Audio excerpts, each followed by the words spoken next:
Shivam studio presents. अब सोनजी चौधरी, हाँ, रणावता की चौगावड़ी गंगरार के पास में और जिला चित्तौड़गढ़ है। आप साहब टीचर हैं, प्रिंसिपल हैं आप और अंतर्राष्ट्रीय कविराज हैं और मेरे इस स्नेह प्रेम को स्वीकार करते हुए आप यहाँ पधारे हैं। आपका हार्दिक अभिनंदन, स्वागत है। और मैं आपसे गुजारिश करूँगा, निवेदन करूँगा, वो पन्नाधाय की रचना जो आपने लिखी है वो आपके श्रीमुख से सुना करके हमको लाभान्वित करें। एक बार जोरदार तालियां बजा दें पूरे पंडाल से सभी लोग, और बिल्कुल शांत प्रशांत भाव से इस रचना को आप लोग सुनेंगे। कितनी अच्छी आपने पन्नाधाय के लिए इस इतिहास को जिंदा किया है, सुनिएगा। महाराज श्री की मेरे पे बहुत कृपा है, इसलिए भी कृपा है कि हमारे बीच में रिश्तेदारी है। यानी मेरे जो गुरुजी हैं, उनके जो गुरुजी हैं चेतन दास जी महाराज, उनके आप शिष्य हैं। मेरे गुरुजी इनके गुरु भाई हैं, तो इस तरह रिश्ते में मेरे ये काका श्री लगते हैं। आप समझ गए, मेरे गुरुजी इनके गुरु भाई हैं, तो पद में ये मुझसे बहुत बड़े हैं, प्रसिद्धि में भी बहुत बड़े हैं। लेकिन अचानक कभी कभी प्रभु का प्रसाद आशीर्वाद मिल जाता है और व्यक्ति को थोड़ा सा लोग जानने लग जाते हैं। मैंने 5 साल पहले वो गीत लिखा था, एक बेटी नेहा वैष्णव ने गाया इसको, और इसको पंख लगे, ये 7 समंदर पार गया विदेशों में, पूरे इंडिया में इसको लोग चाहने लगे हैं और मेरी खोज हो गई। ये मान लें आपकी पन्नाधाय को लिखने वाला कवि इसी राजस्थान का, इसी मेवाड़ का, इसी चित्तौड़ जिले का। मैंने एक कविता लिखी थी जो 1996 में बीकानेर से शिविरा पत्रिका में प्रकाशित हुई थी। उसके बाद मैंने ये गीत लिखा है, तो वो जो कविता की कुछ लाइनें हैं वो मैं आपको पहले सुनाऊंगा, फिर वो गीत रिदम के साथ सुनाऊंगा। तो पहली कुछ पंक्तियां जिस कवि सम्मेलन में जैसे हम सुनाया करते हैं वैसे सुनाऊंगा। उस 20 साल पहले की कविता को मैंने आज उसको वापस देखा। मुझे लोग कहते हैं कि ये पन्नाधाय का गीत आपने लिख कैसे दिया। कुछ लोग कहते हैं कि उस समय आप सामान्य स्थिति में नहीं थे महाराज श्री। वो कहते हैं कि कोई ऐसा कनेक्शन माँ शारदे का या परमात्मा का आपके हेड में प्रवेश कर गया और आपने ऐसी लाइनें लिख दी होगी। मैंने कहा मुझे भी नहीं पता है मैंने किन स्थितियों में लिखा होगा, लेकिन माँ शारदे की जरूर मुझ पर ऐसे नाचीज पर कृपा हुई कि एक किसान का बेटा, खेती करने वाले एक किसान के बेटे पर ये कृपा हो गई, और मतलब माँ शारदे ने मेरे पे कृपा कर दी। और आप जिसों का तो मेरे पे आशीर्वाद है ही है, तो मेरे पारिवारिक हैं, इसलिए मैं आपके निवेदन को स्वीकार करके आया हूँ। और मेरा पहला कार्यक्रम ऐसा होगा, मैं आप हरि सिंह जी, नारायण सिंह जी इतने भी इसके आयोजक हैं, मेरा पहला कार्यक्रम महाराज श्री के आदेश से ऐसा हो रहा है कि मैं इतने कैमरों के सामने और इस तरह से इतने बड़े जो मेवाड़ के और यूं राजस्थान के बहुत बड़े गायक हैं उनके साथ इस तरह से रूबरू हो रहा हूँ। मैं सामने बैठ के सुनता हूँ, मेरी इच्छा होती है कि ऐसे लोगों के साथ मैं बैठूँ, लेकिन आज मेरे पे आपने कृपा की है। तो मैं, देखिए छोटे बच्चे भी जानते हैं, मैं आपको केवल आपके 10 मिनट लूँगा। 5 मिनट में पहली कविता मेरी हो जाएगी और 5 मिनट का ही मेरा वो दूसरा गीत है। तो मंजूर है आपको? इतिहास आप जानते हैं, महाराणा सांगा के 2 बेटे हुए, है ना। बड़े भाई तो पहले ही शांत हो गए, 3 बेटे थे लेकिन वो पहले ही शांत हो गए, और 2 बेटे बचे, विक्रमादित्य और उदय सिंह। शायद उदय सिंह को इसलिए जानते हैं कि उदय सिंह जी ने उदयपुर बसाई। उनसे बड़े थे विक्रमादित्य, वो छोटे थे, उनके पिताजी का निधन पहले हो गया। उनकी माँ जो जब अंत समय उनका आया, कर्मावती, जिसको हम संक्षेप में करमेती कहते हैं, तो उदय सिंह का देखभाल एक पन्नाधाय गुजर जाति की महिला करती थी। तो जब अंत समय आया तो उसका बेटा चंदन, किसका? पन्नाधाय का बेटा चंदन, तो वो दोनों सम उम्र के थे, एक ही उम्र के थे, तो उसने अंगुली लेके पकड़ा दी किसको? पन्नाधाय को। वो जब अंत समय आया तो उसने कहा कि मेरे बेटे का भी ध्यान रखना, ये तेरे बेटा जैसे ही है, यानी चंदन जैसे ही है। अब पन्नाधाय पे किसकी जिम्मेदारी आ गई? अपने बेटे की भी आ गई और उसके, यानी हमारे राणा जी के 2 बेटों की जिम्मेदारी आ गई। तो अब ये जिम्मेदारी पन्नाधाय ने किस तरह से निभाई? केवल वो वचन दिया कि भाई इस मेरे उदय सिंह का ध्यान रखना, क्योंकि इसके पिताजी भी नहीं रहे, मैं भी इस दुनिया से जा रही हूँ, तो इसका दुनिया में अब कोई नहीं है। तो उस समय मेवाड़ का जो राज्य था वो एक दासी पुत्र था बनवीर, वो संभालता था। तो उसने सोचा कि इन दोनों राजकुमारों को अगर मैं मार दूं तो मैं क्या बन जाऊंगा? इस मेवाड़ का राणा बन जाऊंगा, महाराणा बन जाऊंगा। उसके मन में ये विचार आता है और वो किसकी हत्या कर देता है? विक्रमादित्य की, धोखे से। और फिर कहाँ आता है उदय सिंह को मारने के लिए, पन्नाधाय के मेलों में आ जाता है। माताएं बहनें समझ में आ गया क्या आपको? उस माँ की भूमिका समझ में आ गई होगी। मैं कुछ लाइनें बोलूंगा कि उस माँ ने आखिर क्या किया होगा साहब, है ना। आप जैसे सुधीर श्रोता हैं, पहला गीत विदाउट रिदम चलेगा महाराज श्री कि जिन दिन कर में ती सौंप दियो, अरे उदिया ने पन्ना दाई ने, कर में ती सुर्ग सिधारे ही माथर पर एक पराई ने, ले आज लाडलो सौंपू हूँ इनरी कर जेथू रखवाड़ी, ले आज लाडलो सौंपू हूँ अरे माता बण बिड़द निभाजे तू, है गणो लाडलो राजकुंवर निज हिवड़ा के लिपटा जे तू। अच्छा लगे तो तालियां भी बजाइए, कवि सम्मेलन जैसा माहौल है ना। तो पन्ना ने क्या जवाब दिया कि पन्ना बोली महारानी जी मैं अपनों बिड़द निभाऊं ली, दे दूं ली प्राण कंवर सारूं पण राजकुंवर ने राखूं ली, दे दूं ली प्राण कंवर सारूं पण राजकुंवर ने राखूं ली।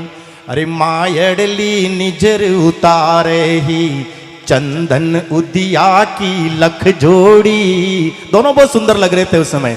मायड़ली निजर उतारे ही चंदन उदिया की लख जोड़ी, आभे में इब छड़ चांद सूरज मर्यादा झारी अण तोड़ी। आभे कहते हैं सूरज, ऐसा लगता था कि चांद और सूरज कहाँ आ गए हैं, धरती पर आ गए। कि आभे मेरे इब छड़ चांद सूरज मर्यादा जारी अण तोड़ी, कि बनवीर चला तो राज जदे विक्रम उदिया छाटा बरिया, सोचो राणो बन जास्यू में मारू ला दो न्योटा बरिया। अरे विक्रम ने मार लियो छड़ सू, अरे अब उदिया की बारी ही, पण मरे किया उदियो झिण रे, पण मरे किया उदियो झिण रे, पन्ना झेड़ी महतारी।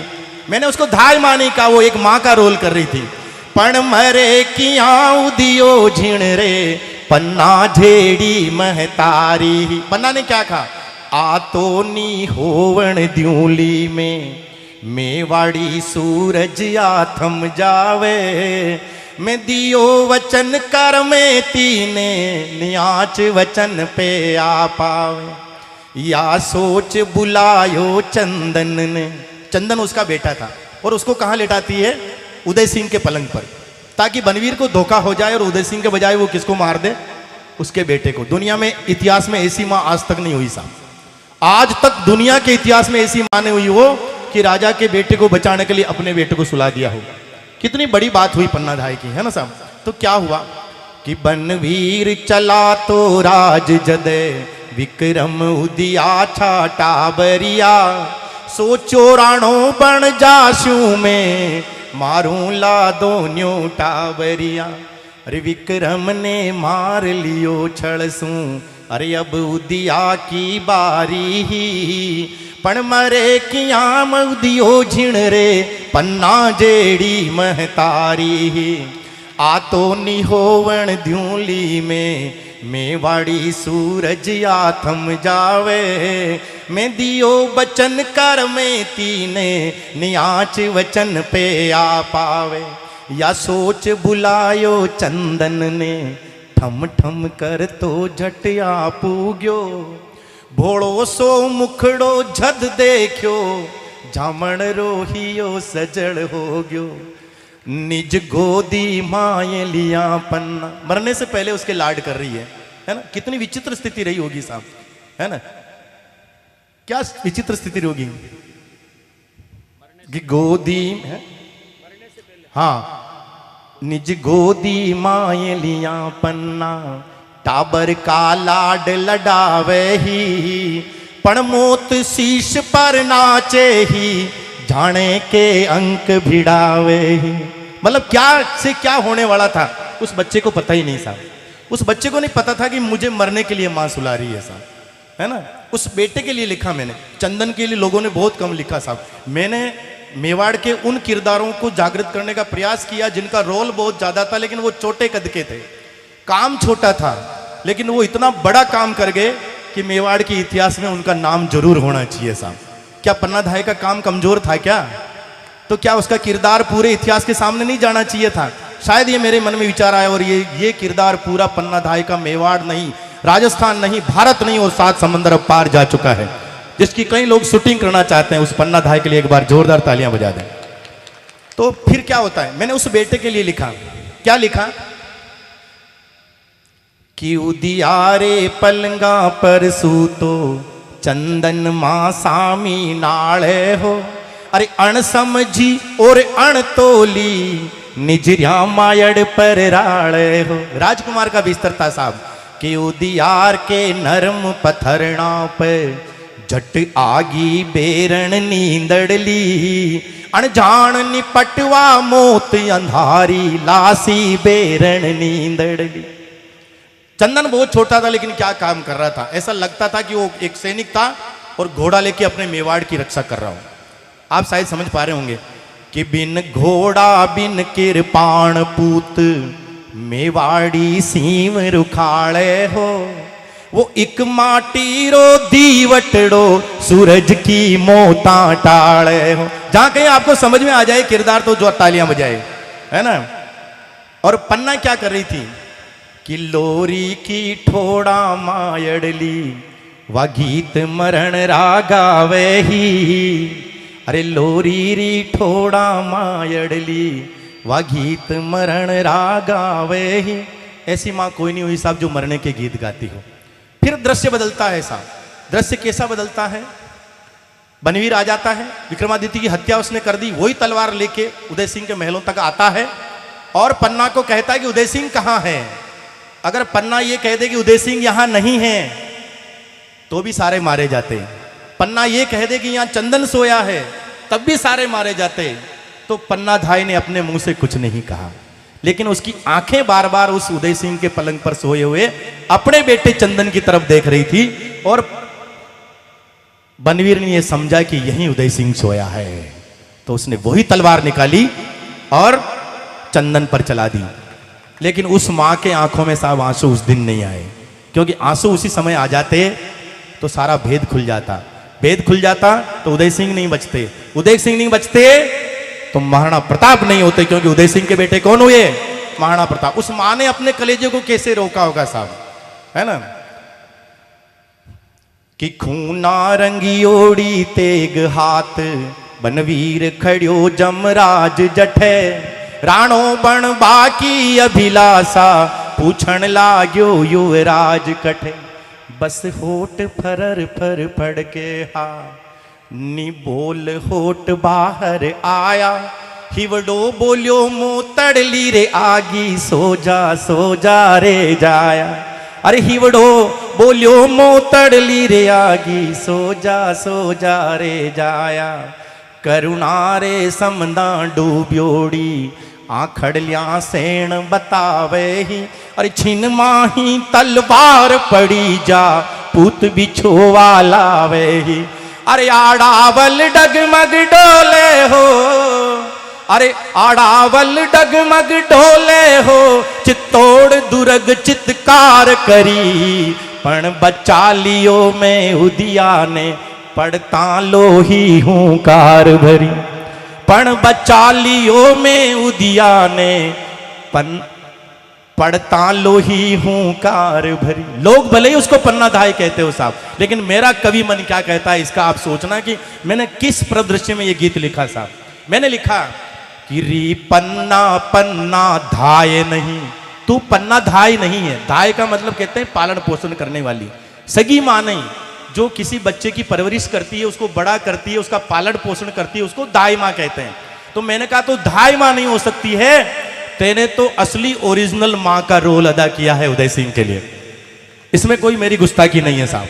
तो मैंने लिखा कि री पन्ना पन्ना धाय नहीं, तू असल उदय की महतारी, कर भेंट भोम निज टाबर की, मोतड़ली उदिया की टारी। अरे पाथल सा राणा नहीं होता, पाथल कहते हैं महाराणा प्रताप।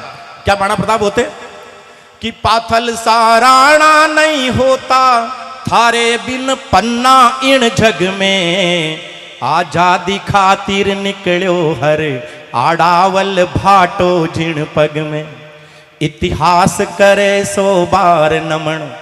इन पंक्तियों में ध्यान दीजिएगा, बहुत कम कवियों ने मेवाड़ के बारे में लिखा होगा साहब। मेरे गुरुजी, मेरे आदर्श माधव जी दरक ने गीत लिखा, आपको पता है, जिसको कई गायकों ने गाया, वो महाराणा प्रताप कटे, वो एकलिंग दीवान कटे, है ना, वो चेतकर वो असवार कटे। उसके बाद ये किरदार पन्ना धाय का आया, जिसको सब लोग गाना चाह रहे हैं, अभी सभी लोग गाना चाह रहे हैं, सभी गायक जो हैं राजस्थान के इसको गाना चाह रहे हैं साहब। ये उस पन्ना धाय के किरदार के लिए, मेरा इसमें कुछ भी नहीं है। लेकिन मैंने क्या लिखा कि री पन्ना पन्ना धाय नहीं, तू असल उदय की महतारी, कर भेंट भोम निज टाबर की, मोतड़ली उदिया की टारी।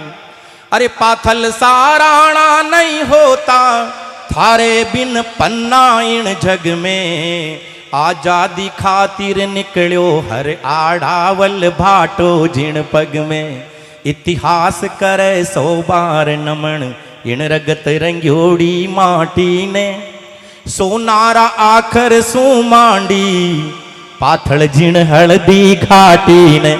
कविता खत्म होती है, ताली बजा दीजिए। ये वर्तमान के दौर में साहब, आप राजपूत हैं, मैं जाट हूं, पन्ना धाय कौन थी? गुजरी। और हम जातियों के लिए लड़ रहे हैं साहब। पन्ना धाय मतलब उदय सिंह को किसने बचाया? गुजर जाति की महिला ने।